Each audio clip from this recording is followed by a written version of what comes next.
I really cannot believe that man's timing. He left police headquarters last night at midnight. Doesn't he ever sleep? He'll be all right. Where is he now, anyway? I don't know. I called there at the crack of dawn and he skipped out. He's gone to New York. What the hell is he doing in New York? I don't know. He should be here finding out who tried to kill Olivia last night. No, we should be finding Julian or finding Cheryl, putting a stop to this trial. Should be getting you out here.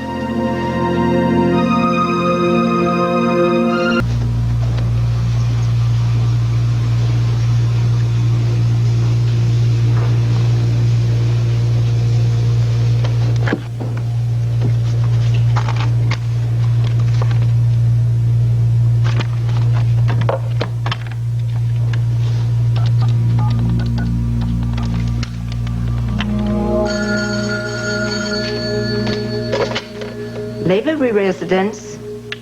Duke Lavery, please. He's not here now. Who's calling? I must talk to him right away. Okay.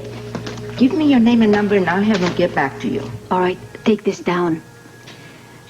Duke must go to this address right away. Cottage number 4, Green Lake. Did you get that? Yes. Cottage number 4, Green Lake. That it? Yes, tell him his future depends on his going there. No. What's more, tell him his wife's future. Got it. I'll be out of here, lady.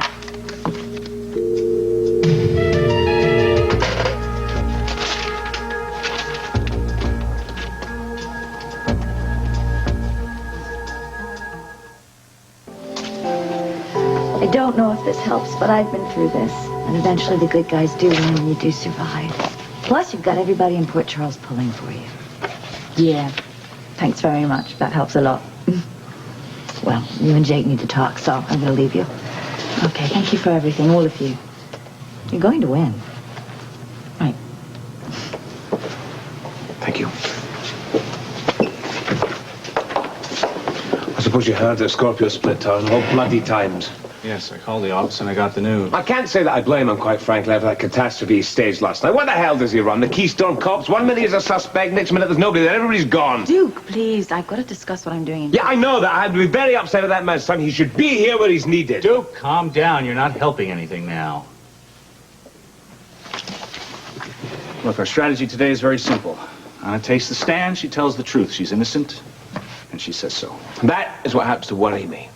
I know, Duke. It's the only thing... What are you doing? You're handing the DA a case. You're giving Scotty Bolton a case. Duke! We have more than that. Robert's testimony that the police have evidence that there was at least more than one shooter on the scene. There was an attempt on Olivia's life last night while Anna was locked up tight. We have Anna's own credible appearance. And all that aside, the jury is going to believe Anna's testimony. Well, I still happen to think it's very risky. But I have more to lose if I don't testify. You're not dealing with a lawyer out there. He's a crook. He's a trickster. He'll twist everything to suit himself. Those people are going to believe me. They're going to believe in me, and they will believe me when I say that I didn't shoot Olivia. That's right. Anna is this case's best asset. And as for Scotty Baldwin, a jury can see when a lawyer's being a little too cute. Exactly. They're going to resent it just as much as we do. That man can do what he likes as far as I'm concerned. I don't know how you ended up so brave. Excuse me. Hey, dude, where's Anna Lavery's trial going on? She's in here. It's Judge Delaney Corbin. Oh, thanks. Sorry, it's all pulled up. Oh, I have an important message for Duke Lavery, the lady's husband, and he can't wait. You'll have to wait until the next recess. Hey, dude, you're jerking my string. I have to see the man.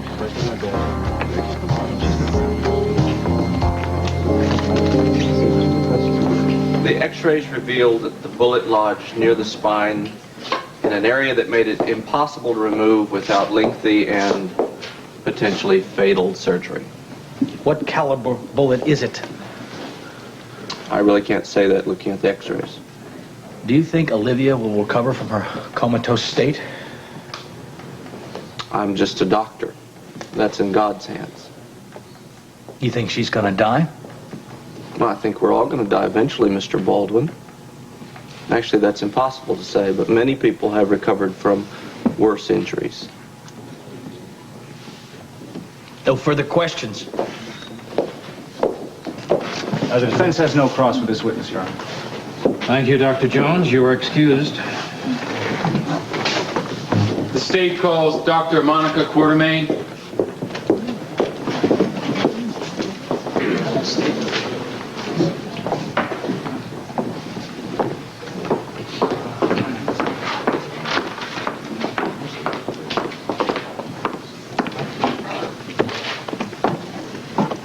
Place your left hand on the Bible, raise your right hand.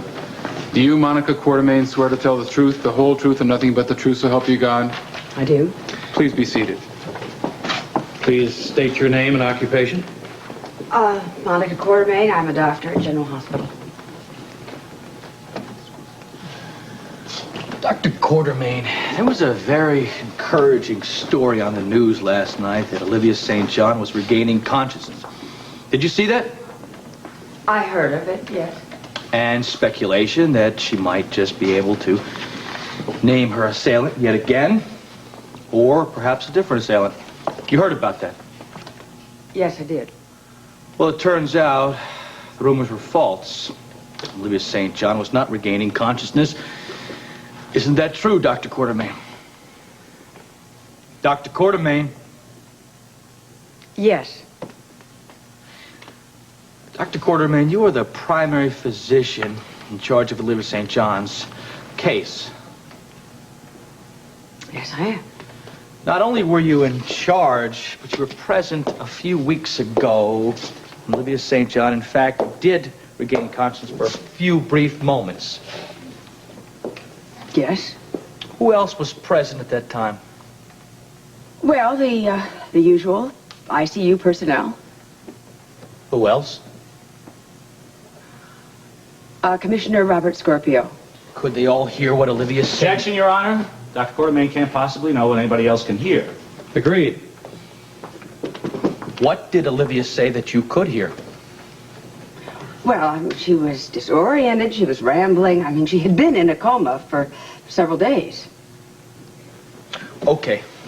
Let's narrow this thing down. Robert Scorpio gave testimony that he asked Olivia who shot her. Did you hear him ask her that question? Yes, I did. And what did this seriously injured woman, a woman who thought perhaps that she was going to die... Objection, Your Honor. Counsel can't possibly know what Olivia St. John was thinking that day or any other day. Yes, Mr. Baldwin, it's very poetic, but inadmissible. Dr. Quartermain, how did Olivia St. John answer Mr. Scorpio's question? She said it was Anna Lavery that shot her.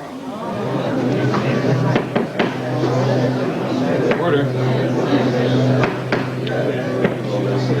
Your Honor, that's the prosecution's case. We rest.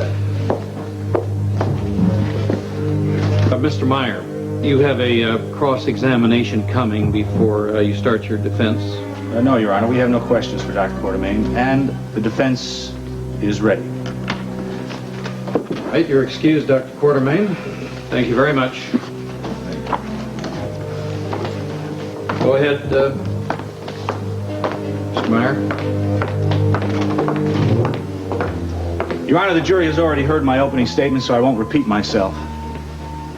The defense case rests 4 legs on the truth. No one knows the truth better than the accused herself, since she was present on the night Olivia St. John was shot. She and she alone, of all the people that were known to be there, can give a first-hand account of the events of that night. For the first witness, the defense calls Anna Lavery, Your Honor.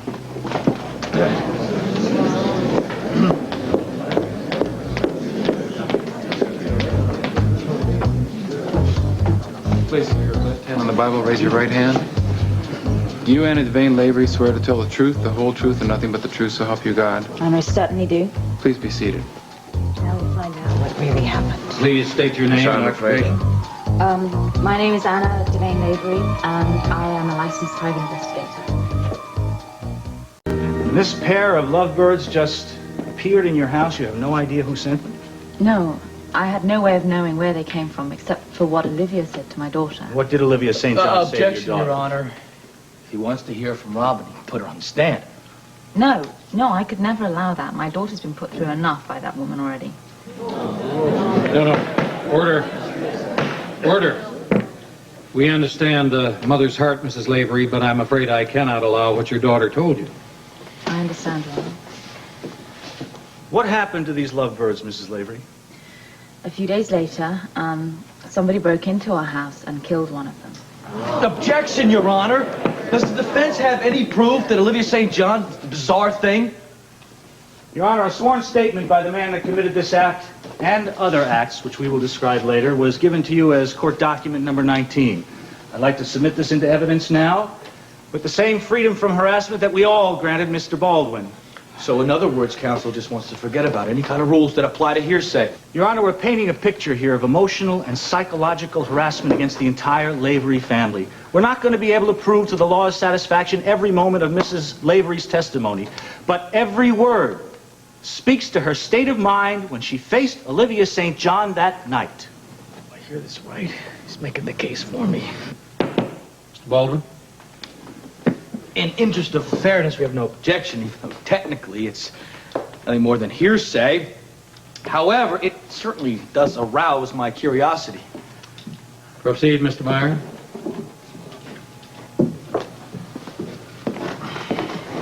What happened after the lovebirds were killed, Mrs. Lavery?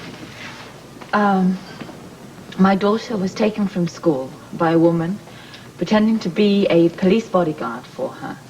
She was returned home later, however, and she was unharmed. But this was definitely a warning. Why did you see this as a warning? Well, because after that, I got a series of these very strange phone calls. They were a child kind of singing nursery rhymes, but the words, the lines had been changed to make them threatening. Objection, Your Honor. We have no witness what was said on the telephone. Please bear with me, Your Honor. We still have that freedom in this country. Proceed, Mrs. Lavery. Thank you. Well, you know, I was being threatened. I felt I was being threatened, and I knew it. And then delivered to my door was this baby doll with its neck broken. Okay. Sort of like some sort of voodoo doll? Well, yeah, I mean, that's how I felt. Well, Mrs. Lavery, didn't you do anything to stop this or to find out who was causing it? Yes, at one point, I flew to New York, and I confronted Olivia St. John, and I demanded that she stop harassing my family.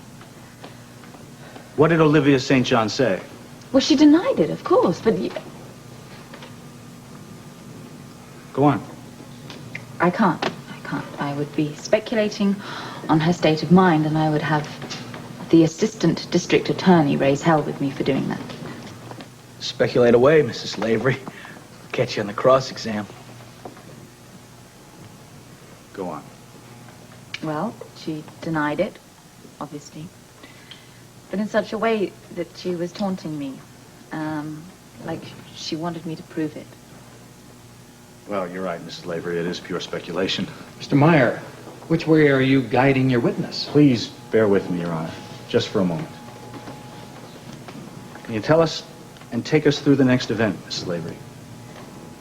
Well, next, a coral snake was put in through my bedroom window.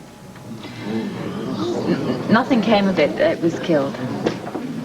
And did you see this as a concrete death threat?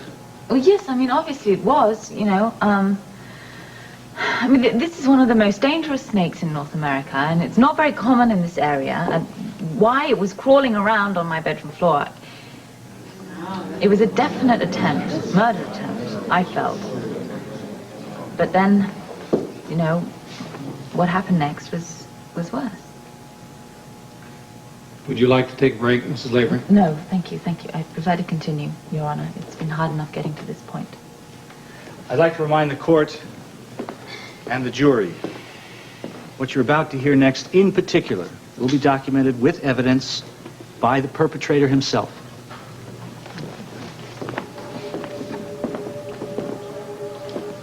Tell us what happened next, Mrs. Lavery. Well, next, there's an elevator in the building where my husband runs his business.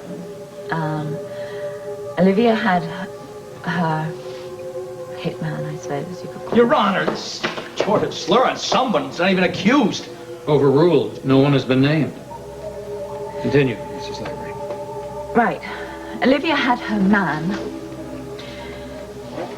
hired to do some electrical work on this elevator. He disconnected the safety system and he cut the cable and he electrified the elevator so that Go on. it was meant for Duke. So that when the elevator fell, if he reached out or touched anything, he'd be electrocuted.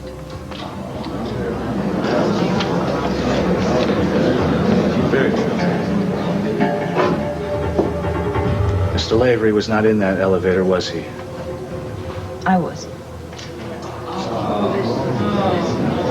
I was in the elevator when it crashed, and it was because of that I lost my baby.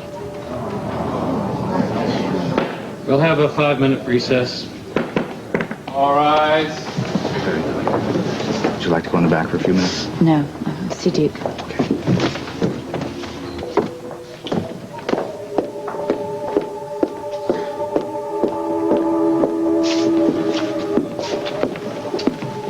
Mr. Lavery? Yes. The lady outside says she needs to see you. Her name is Olin. Oh, Lynn? Something's wrong with Robin. What does she say? She didn't say, Mrs. Lavery. She just said that she has an important message for Duke. How did I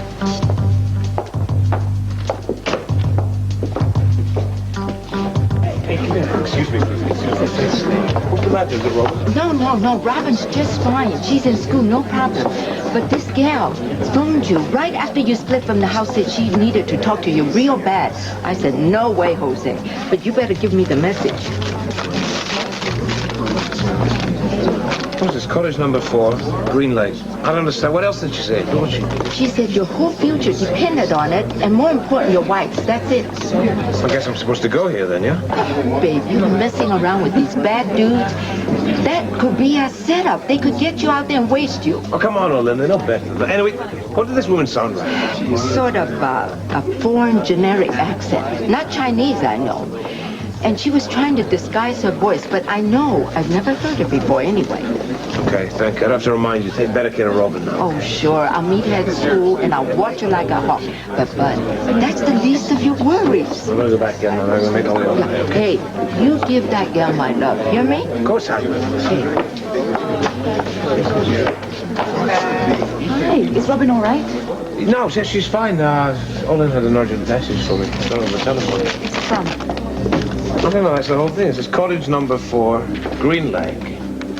I guess I'm supposed to go there. An old resort, isn't it? I mean, it'd be closed now, wouldn't it? Don't you dare go there without the police. Please, excuse me. Well, no, I can take it out. It's terrible seeing you here. Hi. Oh, God, I have so many rocks in my head, I can't even think straight. But after I gave you that phone message, I forgot to tell you what happened right after you left the house. Well, tell me what happened. Well, Mr. Scorpio came with the fuzz, I guess, part of his lab team. Did he have a search warrant? He said this would help Anna's case, so I let him in. What were they looking for? I don't know, but they were all over your bedroom like a coat of paint.